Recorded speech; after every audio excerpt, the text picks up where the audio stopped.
les pères de la guerre.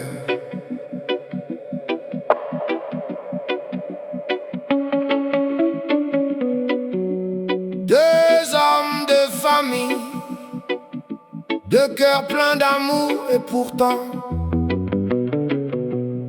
le monde les pousse vers la guerre.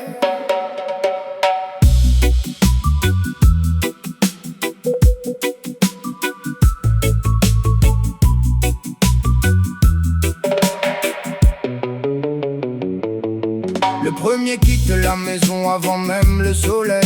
Sa femme retient ses larmes sous la lumière du réveil. Son petit dort encore serré contre son drap, sans comprendre pourquoi son père s'éloigne déjà. Il regarde une dernière fois les murs de sa vie, les dessins sur le frigo, les jouets dans le bruit. Le parfum du café flotte encore dans la cuisine, comme si le bonheur refusait qu'il s'éloigne si vite. L'autre de l'autre côté embrasse aussi ses enfants, même regard fatigué, même cœur tremblant. Sa mère lui dit doucement, reviens-nous entiers. Mais les hommes de pouvoir ont déjà tout décidé. Ils portaient des souvenirs gravés au fond du cœur, les anniversaires, les rires, les odeurs du bonheur. Des photos froissées cachées contre leur veste, comme pour retenir la paix avant que tout le reste. Mais les grands de ce monde nourrissent leur colère.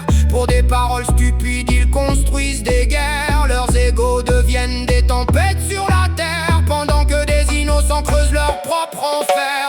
Oh, deux pères remplis d'amour deviennent soldats du malheur. Ils ne se connaissent pas mais se visent droit au cœur, pour des histoires d'orgueil, des discours, des frontières, pendant que leurs enfants prient chaque nuit dans la lumière. Le ciel regarde les hommes oublier leurs valeurs. Le bruit des armes couvre les cris et les pleurs, et dans la fumée noire des champs détruits par la peur, de papa pensent encore au sourire de leurs fleurs.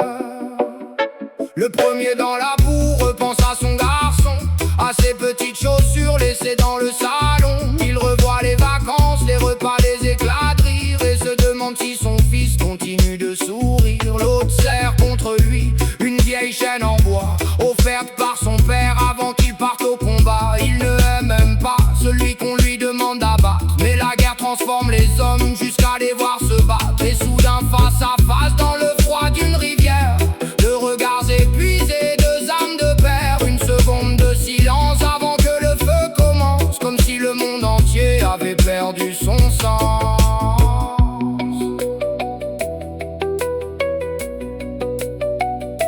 Ils aiment les mêmes choses, le rire d'un enfant, les repas du dimanche, les vieux amis d'avant.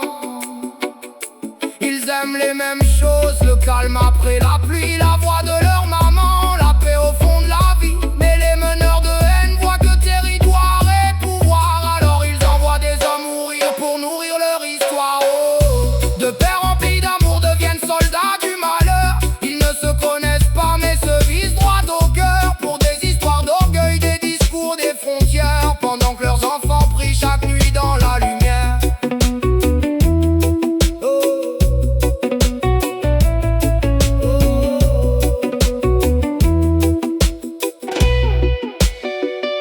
Puis un jour le silence remplace enfin les armes. Les chefs se serrent les mains devant les flashs et les caméras. Ils parlent de paix, d'accords et de nouvelles alliances. Mais les villages détruits respirent encore l'absence. Des mères dorment seules avec des photos contre elles. Des enfants grandissent avec des questions éternelles. Et ceux qui lançaient la haine autour des grandes tables continuent leur vie tranquille, loin des terres condamnables. Les deux familles pleurent sans même se connaître, reliées par une guerre qu'elles n'ont pas vue naître. Deux hommes partis mourir pour une querelle dérisoire, sacrifiés par l'ego de ceux qui écrivent l'histoire.